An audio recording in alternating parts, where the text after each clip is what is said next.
그리고 지금 이제 사실 이 유동성이 제일 위로 가야 되는데 지금 이제 결국 부동산 가격이 많이 오르는 이유는 요 유동성이 크다. 다음에 이제 규제 정책이 하락 요인인데 그 상승 요인은 완화 정책이 있고 풍선 효과로 해서 상승되기도 한단 말이에요. 여기를 규제하니까 이쪽이 오르기도 하고. 이게 풍선 효과라고 부르는데 과거에 이제 지방이 조금 더 빨리 움직였던 거는 특히 부산 같은 경우에는 부산은 지금 오르려면 아직 조금 기다려야 되는데 먼저 움직였거든요. 그게 뭐냐면 서울을 눌리니까 부산이 뜨는 거예요.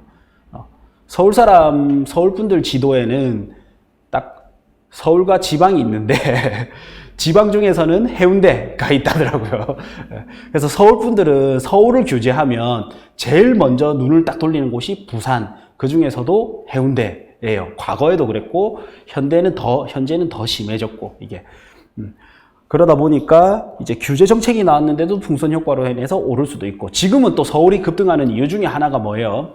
서울을 규제하니까 비규제 지역으로 갔다가 다 규제해버리니까 수도권 거의 다 규제를 해버리니까 다시 제일 좋은 서울로 가자가 돼버렸던 거예요. 그리고 그냥 이거는 그냥 약간 내가 베이스로 깔고 알고 있으면 좋을 것 같아요. 정책은 규제 정책은 완화 정책은 조금 늦게 움직여요. 천천히 움직이고 늦게 움직이는 조금 비교적 늦게 움직이는데 규제 정책은 조금 빨리 움직여요. 시장에 빨리 탁 와닿아요. 대신에 이 효과가 또 오래 못 가요. 과거 노무현 정부 때도 그랬었고 지금도 뭐 마찬가지고 어쨌든 그래서 보면 현 시점에서 원래 수요가 부족하면 서울 아파트도 이제 흔들려야 되는데 가격이 이제 계속 상승하는 이유는 결국 돈이 많이 풀려서 저금리가 지속되고 양적 완화 정책 돈이 많이 풀려서 그렇다. 그리고 그러다 보니까 돈이 싸지니까 당연히 자산에 대한 수요는 늘어나는 거고 또 반대로 보면 부동산 가격이 돈을 기준으로 부동산 가격이 오른 거지만 부동산을 기준으로 돈을 보면 화폐 가치가 많이 떨어진 거예요. 얼마 전에 그 6월달, 5, 6월달부터 시장에 빨간불이 많이 들어왔던 이유 전체적으로 많이 빨간불이 들어왔었거든요. 그게 돈을 많이 풀어서 그런 거단 말이에요. 돈을 많이 풀어서 이제 그런 거고 다음 제가 이제 서울 부동산 가격 상승 이유 중에 하나가 정부 규제를 넣은 이유가 어느 정도 시장에 매물이 나오도록 만들어줘야 물량이 공급이 될 건데 계속 규제를 하니까 팔기 힘든 상황을 만드니까 오히려 더 가격 상승을 불러일으킨 효과도 있지 않았나라고 좀 개인적으로 생각이 들었고요. 다음번에는 가만히 시장을 어떻게 보면 내려놨으면 서울이 어느 정도 오르다가 떨어질 건데 계속 눌리니까 규제를 압박을 가하니까 떨어졌다가 결국 시장 원리에 대해서 때문에 다시 올라가는 거예요. 그러다 또 올라가니까 또 규제를 하고 그러다가 또 한 4개월에서 6개월 지나면 또 시장 원리에 대해서 또 올라가고 그래 되니까 어떻게 돼요? 시간이 길어지는 거예요. 길어지니까 사람들이 느낄 때는 서울 부동산은 영원히 계속 오른다고 생각하는 사람들이 늘어나고 정부 정책에 대한 신뢰도가 떨어지는 거죠. 그래서 오히려 이제 현 시점에 가격이 상승한 이유에 큰 두 가지를 더해보자면 이런 정부 규제, 그 다음에 유동성 증가 이렇게 또 볼 수 있는 것 같아요. 결국 그래서 이제 서울을 보자면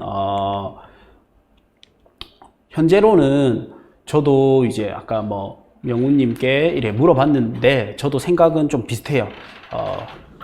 앞으로 수요가 어떻게 바뀌느냐가 굉장히 바뀔 건데 현재로는 서울은 요 중간 이상은 간 것 같아요. 고평가 상태까지는 맞단 말이에요. 근데 이게 더 결국에는 이 유동성과 정책 때문에 좀 그리고 공급은 여전히 부족하고 이러다 보니까 좀 더 오버랩이 되지 않을까 이렇게 좀 느껴져요.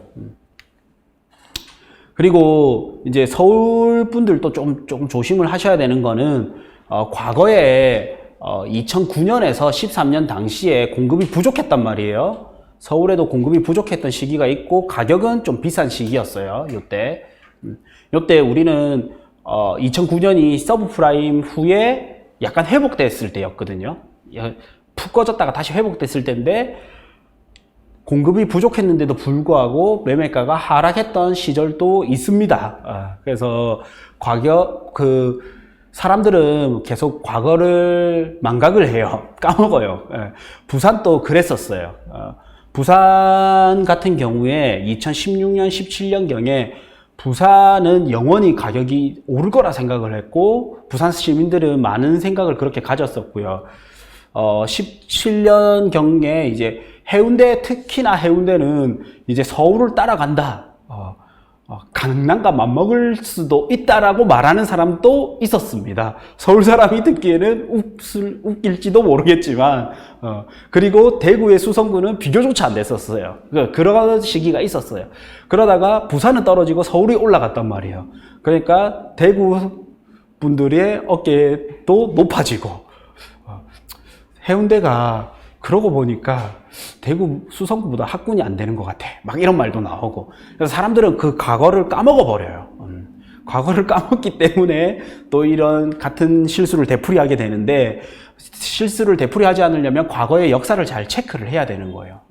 그래서 서울이라고 영원히 오를 수는 없다라는 걸 말하고 싶은 부분도 있어요.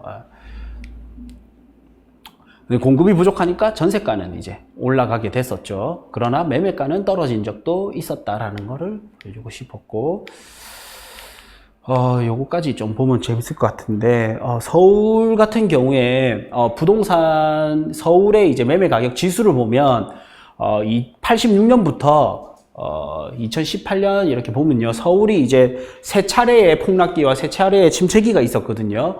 1차 폭락 및 침체기가 91년에서 92년 중반 요때에서 이제 주택 가격이 2.5배 정도 상승했을 때 이거에 대한 필요감, 그 다음에 정부의 규제 때문에 이제 부동산 가격이 이제 떨어진 적이 있었고, 또 정부의 과도한 물량에서 일기 신도시죠. 일기 신도시. 요때 발표가 89년도에 했고 92년 말에 이제 입주하기 시작했었단 말이에요. 요때 노태우 정권. 네. 요때였는데, 요때 이제 침체기가 있었고, 2차는 이제 우리 잘 아는 IMF 때, 그리고 2003년에서 4년까지, 과도한 상승에 대한 필요감, 그 다음에 이제 정부 규제, 다음번에 이제 3차를 보면 2008년에서 9년, 요때 이제 일시적 입주 물량 및 진앙 가격 폭등에 대한 필요감, 그 다음에 리먼 사태, 그 다음에 금리 등 사중고, 그 다음에 이제 3차 침체기는 2010년부터 한 13년까지 해서 수요 심리를 꺾는 보금자리 주택 정책과 세종시 혁신도시 후폭풍 이래가지고 요거를 모아서 이렇게 보는 거예요. 그래서 서울 가격이 하락했을 때 어떤 요인들이 있었는지 보면 이제 가격에 대한 필요감이 한 3번 정도. 그래서 가격을 결코 무시할 수는 없다. 다음에 이제 정부 정책이 또 무서운 게 될 때까지 때리는 말을 안 들으면 될 때까지 때리는 정책이 한 2번, 3번 있었고, 물량이 많아서 떨어진 적도 또 한 2번 정도. 다음에 이런 외환, 이거 제가 오타네요. 이거 외환 위기, 경제 위기 이럴 때 한 2차례, 2차례 정도. 그 다음에 이제 유동성이, 금리가 높아진다라든지 유동성이 부족해질 때도 있었고, 이렇게 해서 가격이나 정책, 그 다음에 물량이 많다, 그 다음에 외환 위기, 외부 위기, 경제 위기 이럴 때 이제 떨어진 적도 있었고, 금리가 높았을 때 떨어진 적도 있었어요. 지금은 이제 초저금리 시대잖아요. 코로나 이후로 금리를 더 낮췄단 말이에요. 그런데 아까 우리 톡방에 뭐 김대시 강사님이 좀 잘 올려주셨는데, 미국이 중요해요. 미국이 코로나를 어떻게 백신이 나오면서 잘 해결한다라는 가설을 배제할 수는 없어요. 그래 되면 다시 미국이 금리를 올리기 시작하면 우리나라도 따라 올리게 되거든요. 우리나라가 이 경기가 좋으면서 금리를 올리는 거는 좋은 현상이에요. 돈이 너무 싸지는 것도 안 좋은 거예요. 물가가, 인플레이션이 오기 때문에. 근데 우리나라가 경기는 안 좋은데, 우리나라가 경기가 좋지 않은데 미국 때문에 어쩔 수 없이 금리를 따라 올리잖아요. 이게 굉장히 안 좋아요.